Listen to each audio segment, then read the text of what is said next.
नाशिकच्या सातपूरमध्ये आज ठाकरे गटाचं राज्यस्तरीय अधिवेशन 2000 पदाधिकारी उपस्थित राहणार तर संध्याकाळी नाशिकमध्ये ठाकरेंची जाहीर सभा।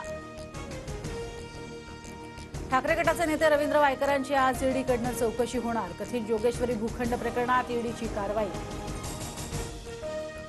सूरज चव्हाणांची हायकोर्टात धाव। कथित खिचडी घोटाळा प्रकरणात अटक बेकायदा असल्याचा याचिकेत दावा। ईडी कोठडीचा आदेश रद्द करण्याची ही मागणी। याचिकेवर 29 जानेवारीला सुनावणी। राज्य मागासवर्ग आयोगाकडून आजपासून मराठा समाजाचं राज्यभर सर्वेक्षणासाठी 1.25 लाख शासकीय अधिकारी 8 दिवसात सर्वेक्षण पूर्ण करण्याचं नियोजन। पुण्यातील रांजण गावातून आज जरांगेंचा मोर्चा पुढे मार्गस्थ होणार। भीमा कोरेगावात दुपारचं जेवण तर चंदननगरमध्ये मुक्काम करणार। 26 जानेवारीला मराठा आंदोलक मुंबईत धडकणार।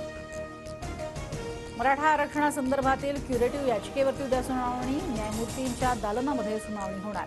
मराठा समाजाच्या वतीनं खुली सुनावणी घेण्याची मागणी।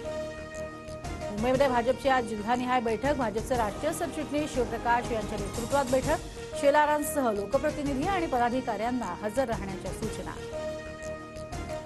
पुण्यामध्ये काँग्रेसच्या पश्चिम विभागातील जिल्हा समित्यांची आज बैठक। लोकसभा निवडणुकीच्या पार्श्वभूमीवर काँग्रेसची तयारी सुरू। काँग्रेसचे प्रभारी रमेश चेन्निथला यांच्या उपस्थितीत बैठक। ठाकरेंच्या याचिकेवरती शिंदे गटाला सुप्रीम कोर्टाची नोटीस। 2 आठवड्यात शिंदेंना सुप्रीम कोर्टाकडे म्हणणं सादर करावं लागणार। त्यानंतर प्रकरण कोणत्या कोर्टात पाठवायचं यावर निर्णय। छत्रपती शिवाजी महाराजांची वाघनखं मे महिन्यात महाराष्ट्रात येणार। 3 वर्षांच्या करारावरती वाघनखं राज्यात आणली जाणार। राज्यातील 5 ठिकाणी शिवरायांची वाघनखं प्रदर्शनासाठी ठेवणार। कोकण रेल्वेच्या वीर ते अंजनी स्थानकादरम्यान 2.5 तासांचा मेगा ब्लॉक। देखभाल दुरुस्तीच्या कामासाठी दुपारी 1 ते 3:30 वाजेपर्यंत ब्लॉक। परभणीच्या पाथरी तालुक्यात पाण्याअभावी गहू, ज्वारी आणि हरभऱ्याचं पीक धोक्यात। जायकवाडीतनं सिंचनासाठी पाणी सोडण्याची शेतकऱ्यांची मागणी। पालघर बोईसर रस्त्यावरील गोठणपूर परिसरात 4 दुकानांना भीषण आग। आगीत दुकानं जळून खाक। सुदैवानं कोणतीही जीवितहानी नाही। गंपीनंतर नंदुरबार जिल्ह्यातील जनावरांवरती लाळ खुराकत आजाराचा प्रादुर्भाव। पशुसंवर्धन विभागाकडून लसीकरण सुरू।